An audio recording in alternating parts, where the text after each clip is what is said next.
Una feliz semana, hermanos y amigos. Hoy domingo 10 de julio entramos al estudio de la lección número 3, la jaula del pájaro. El texto para toda esta semana reza así: esto es para ustedes motivo de gran alegría, a pesar de que hasta ahora han tenido que sufrir diversas pruebas por un tiempo. Primera de Pedro 1:6, nueva versión internacional. Querido y amado Señor que estás en los cielos, queremos agradecerte porque la carga, por más pesada que sea, tú vienes a llevarla con nosotros para aligerarla y permitir que el trayecto sea de gozo, porque tu presencia llena de gozo nuestros pensamientos y nuestros estados emocionales. Ayúdanos a entender y aceptar tus propósitos como si fueran elección nuestra, porque te lo pedimos en el nombre de Jesús. Amén. Para hoy domingo, hacia la tierra prometida por un callejón sin salida. Antes de que nosotros comentemos la lección de hoy, vamos a leer el capítulo 14 del libro de Éxodo y entonces tendremos base bíblica para explicarla sucintamente. 14. Y habló Jehová a Moisés diciendo: Habla a los hijos de Israel que den la vuelta y asienten su campo delante de Pi-hahirot, entre Migdol y la mar hacia Baal-zephón. Delante de él asentaréis el campo junto a la mar. Porque Faraón dirá de los hijos de Israel: Encerrados están en la tierra, el desierto los ha encerrado. Y yo endureceré el corazón de Faraón para que lo siga, y seré glorificado en Faraón y en todo su ejército. Y sabrán los egipcios que yo soy Jehová. Y ellos lo hicieron así. Y fue dado aviso al rey de Egipto, cómo el pueblo se huía. Y el corazón de Faraón y de sus siervos se volvió contra el pueblo, y dijeron: ¿Cómo hemos hecho esto de haber dejado ir a Israel para que no nos sirva? Y unció su carro y tomó consigo su pueblo. Y tomó 600 carros escogidos, y todos los carros de Egipto y los capitanes sobre ellos. Y endureció Jehová el corazón de Faraón, rey de Egipto, y siguió a los hijos de Israel, pero los hijos de Israel habían salido con mano poderosa. Siguiéndolos pues los egipcios, con toda la caballería y carros de Faraón, su gente de a caballo y todo su ejército, alcanzáronlos, asentando el campo junto a la mar, al lado de Pi-hahirot, delante de Baal-zephón. Y cuando Faraón se hubo acercado, los hijos de Israel alzaron sus ojos, y he aquí los egipcios que venían tras ellos, por lo que temieron en gran manera, y clamaron los hijos de Israel a Jehová.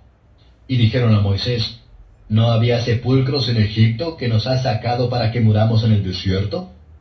¿Por qué lo has hecho así con nosotros, que nos has sacado de Egipto? ¿No es esto lo que te hablamos en Egipto, diciendo: déjanos servir a los egipcios? Que mejor nos fuera servir a los egipcios que morir nosotros en el desierto. Y Moisés dijo al pueblo: No temáis, estáos quedos y ved la salud de Jehová que él hará hoy con vosotros.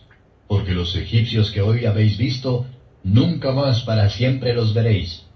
Jehová peleará por vosotros, y vosotros estaréis quedos. Entonces Jehová dijo a Moisés: ¿Por qué clamas a mí? Di a los hijos de Israel que marchen. Y tú, alza tu vara, y extiende tu mano sobre la mar, y divídela, y entren los hijos de Israel por medio de la mar en seco. Y yo, he aquí yo endureceré el corazón de los egipcios, para que los sigan, y yo me glorificaré en Faraón, y en todo su ejército, y en sus carros, y en su caballería. Y sabrán los egipcios que yo soy Jehová, cuando me glorificaré en Faraón, en sus carros, y en su gente de a caballo. Y el ángel de Dios que iba delante del campo de Israel, se apartó, e iba en pos de ellos. Y asimismo la columna de nube que iba delante de ellos se apartó y púsose a sus espaldas. e iba entre el campo de los egipcios y el campo de Israel, y era nube y tinieblas para aquellos, y alumbraba a Israel de noche, y en toda aquella noche nunca llegaron los unos a los otros. Y extendió Moisés su mano sobre la mar, e hizo Jehová que la mar se retirase por recio viento oriental toda aquella noche, y tornó la mar en seco, y las aguas quedaron divididas. Entonces los hijos de Israel entraron por medio de la mar en seco, teniendo las aguas como muro a su diestra y a su siniestra. Y siguiéndolos los egipcios, entraron tras ellos hasta el medio de la mar, toda la caballería de Faraón, sus carros y su gente de a caballo. Y aconteció a la vela de la mañana que Jehová miró al campo de los egipcios desde la columna de fuego y nube, y perturbó el campo de los egipcios, y quitóles las ruedas de sus carros, y trastornólos gravemente.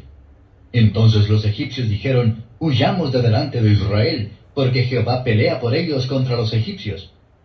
Y Jehová dijo a Moisés: extiende tu mano sobre la mar, para que las aguas vuelvan sobre los egipcios, sobre sus carros y sobre su caballería. Y Moisés extendió su mano sobre la mar, y la mar se volvió en su fuerza cuando amanecía, y los egipcios iban hacia ella, y Jehová derribó a los egipcios en medio de la mar. Y volvieron las aguas, y cubrieron los carros y la caballería, y todo el ejército de Faraón que había entrado tras ellos en la mar, no quedó de ellos ni uno. Y los hijos de Israel fueron por medio de la mar en seco, teniendo las aguas por muro a su diestra y a su siniestra. Así salvó Jehová aquel día a Israel de mano de los egipcios, e Israel vio a los egipcios muertos a la orilla de la mar. Y vio Israel aquel grande hecho que Jehová ejecutó contra los egipcios, y el pueblo temió a Jehová, y creyeron a Jehová y a Moisés su siervo. Bien, mis hermanos y amigos, aquí vemos que Faraón persigue al pueblo de Israel. Viene la pregunta: ¿por qué Dios permitió que su pueblo, en vez de continuar en línea recta de Egipto a Canaán, que se tomarían 6 días o una semana, los desvió? ¿Por qué Dios los desvió para una ruta más larga? Lo que pasa es que el pueblo de Israel no estaba preparado para pelear contra los belicosos filisteos que estaban en la ruta más corta a Canaán. Por eso es que Dios los desvía a ellos. Entonces, Canaán,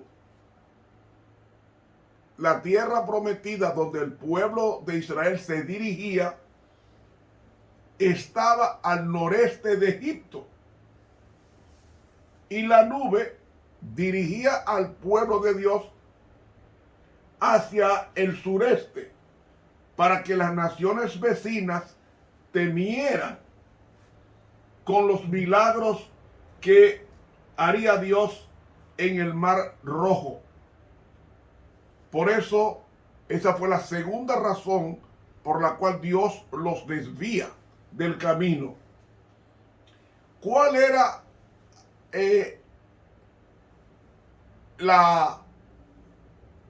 el atrapar? ¿Cuál era la trampa aparente? Bueno, ellos estaban atrapados al este por el mar, al sur por las escabrosas montañas, al oeste por el desierto y al norte el ejército de Faraón. Estaban realmente atrapados. Pero ¿qué nos dice Dios? Jehová peleará por vosotros y vosotros estaréis quedos. Es decir, una mejor traducción es: estaréis en silencio, no hablen. Israel tendría que cruzar 12 kilómetros que era el trayecto del Mar Rojo. Se tomaron toda una noche para cruzar 600,000 hombres, más las mujeres, más los niños, era aproximadamente 2 millones de personas, sin incluir los animales. Y entonces ellos atravesaron 12 kilómetros de agua seca o agua del Mar Rojo en el lecho seco que el Espíritu Santo lo secó. Porque como he dicho en otras lecciones, quien pasó primero el Mar Rojo no fue el pueblo de Dios, fue Dios. Con su presencia secó el Mar Rojo, y con ese sequedal, entonces ellos pudieron caminar, y sus carros no se atascaron, pero sí los de Faraón. Y vemos que ellos se pasaron 12 horas cruzando el Mar Rojo, y dice que Dios se interpuso entre su pueblo y Faraón y su ejército. Y sucede que el momento cuando Dios destruye a los egipcios fue a una hora de las 5:45 de la mañana, porque la hora de la vela era entre 2 y 6, pero la mañana era, el sol salía para ese tiempo a las 5:45 de la mañana. Y dice que Dios perturbó el campo de los egipcios y trastornó las ruedas, porque ellas estaban hundiendo en el fango que para el pueblo de Dios era seco. Sin embargo, dice, ¿sabe qué dice Flavio Josefo? Que eran 50,000 jinetes y 200,000 soldados egipcios persiguiendo al pueblo de Dios. Y dice el libro La Historia de Redención, en la página 128, la pluma inspirada, que fueron los ángeles quienes quitaron las ruedas de la caballería de Faraón. Y entonces, cuando el mar volvió, no quedó uno. Y fue tan grande el daño que le hizo eso a Faraón, a Egipto. Dice que durante siglos duró el daño para recuperarse a Egipto como potencia, y Egipto durante siglos no dio problemas al pueblo de Dios, aunque era un bocado fácil y tentador. ¿Qué nos dice esto el Señor? Que nosotros somos mayoría. ¿Cómo así? Bueno, ¿cuántos ángeles caídos hay en el planeta? En el planeta hay una tercera parte de los ángeles caídos. Ahora yo pregunto, ¿cuántos ángeles están a nuestro favor? 2/3 partes. O sea, por cada demonio que nos ataca, tenemos 2 ángeles poderosos que nos defienden. Y déjenme decirles, a través de Cristo, con su muerte en la cruz, los ángeles ahora son más poderosos. Más poderosos después de la muerte del Calvario. Por eso, Satanás puede ser vencido por cualquier hijo de Dios. Dice el libro Mensaje para los Jóvenes. Dice que Satanás tiembla con una oración del más débil hijo de Dios. Por tanto, debemos de orar al Señor para que Él nos ayude a salir al camino, porque el Señor nos da la seguridad de que no estamos solos. Dice el libro La Historia de la Redención con relación a este incidente, en la página 130, que el Señor quería que sus alimentos escasearan y que enfrentaran dificultades para que sus corazones se volvieran al que los había ayudado hasta ese momento y para que creyeran en Él. Estaba dispuesto a hacer para ellos una ayuda constante. Si lo invocaban en su necesidad, Él les daría señales de su amor y de su continuo cuidado. Pero parecía que no estaban dispuestos a confiar en el Señor ni un poco más si no podían ver con sus ojos las constantes evidencias de su poder. Si verdaderamente hubieran tenido fe y una firme confianza en Dios, habrían soportado alegremente los inconvenientes y obstáculos y aún el verdadero sufrimiento, puesto que el Señor había obrado de una manera tan maravillosa para librarlos de su esclavitud. Además, el Altísimo les prometió que si obedecían sus mandamientos, ninguna enfermedad les sobrevendría, pues les había dicho: yo soy Jehová, tu sanador. He leído del libro La Historia de la Redención, páginas 130 y 131. Cuando el Señor se manifestó, era con el propósito de alimentar la fe de cada uno de sus hijos en el desierto. Y ellos se llevaron de incredulidad. Dice la Historia de la Redención, la página 132, que la incredulidad que evidenciaban las murmuraciones de los hijos de Israel ilustra la condición del pueblo de Dios que vive ahora sobre la tierra. Muchos no se conocen a sí mismos. Dios frecuentemente prueba su fe en cosas pequeñas y no la soporta mejor que los antiguos israelitas. Cuando surgen dificultades o se ven en apuros, cuando se somete a prueba su amor y su fe en Dios, evitan la prueba y se quejan del procedimiento empleado por Dios. ¿Para qué? Para purificarlos. Se verifica que su amor no es puro ni perfecto, no es capaz de soportar todas las cosas. Entonces termina diciendo ella: la fe de los hijos del Dios del cielo debería ser fuerte, activa y perseverante, la certeza de lo que se espera. En ese caso se expresarán de ese modo: bendice, alma mía, a Jehová, y bendiga todo mi ser su santo nombre, porque ha obrado generosamente conmigo. La Historia de la Redención, página 132 de la Pluma Inspirada. Hermanos, Dios está dirigiendo nuestras vidas. No nos resistamos a su dirección. Él sabe lo que está haciendo. Cada dificultad es una invitación a orar. En vez de quejarnos, en vez de murmurar, vayamos a Dios en oración y digámosle que nos dé su liberación. La última cita está en el libro Cada Día con Dios, página 252, cuando reza así: la historia del Antiguo Testamento se registró en beneficio de las generaciones venideras. Las escrituras, tanto del Antiguo Testamento como del Nuevo, nos enseñan los principios en que se basan tanto la obediencia a los mandamientos como los requisitos para obtener esa vida que se equipara con la de Dios. Porque por medio de la obediencia llegamos a participar de la naturaleza divina y aprendemos a huir de la corrupción que encontramos en el mundo debido a la concupiscencia, es decir, a los deseos carnales.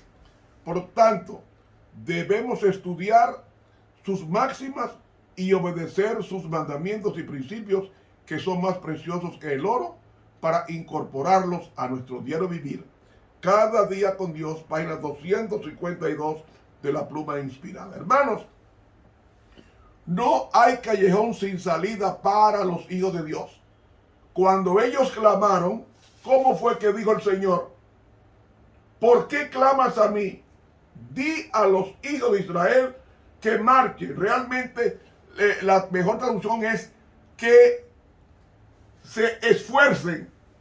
Y tú alza tu vara, extiende tu mano sobre el mar y divídelo. Y entre los hijos de Israel por medio del mar en seco. La traducción es en lugar seco. Seco. Hermanos, no estamos solos. Le dolemos a Dios. Grábese esa expresión. Cada dificultad es una invitación a orar. Y cuando oramos con sinceridad y fervor, Dios hace el milagro y lo repite, como pasó con la división del Mar Rojo. Y ellos pasaron por tierra seca toda una noche, 12 kilómetros caminando, se ejercitaron y no se durmieron. Hasta el otro día, cuando Dios se tragó a toda la hueste egipcia de 200,000 jinetes de 50,000 jinetes y 200,000 soldados que fueron engullidos para siempre jamás. Confiemos en Dios, los enemigos están vencidos. Que Dios nos bendiga. Para mañana, aguas amargas. Recuerden suscribirse a este canal de YouTube, Ramón Romero. Dejen sus comentarios y denle clic a la campanita. Así estará usted también invitando a otros en consecuencia a predicar este evangelio y de esa forma apresurar su segunda venida. Que Dios nos bendiga. Estuvo con ustedes el profesor de teología Ramón Romero.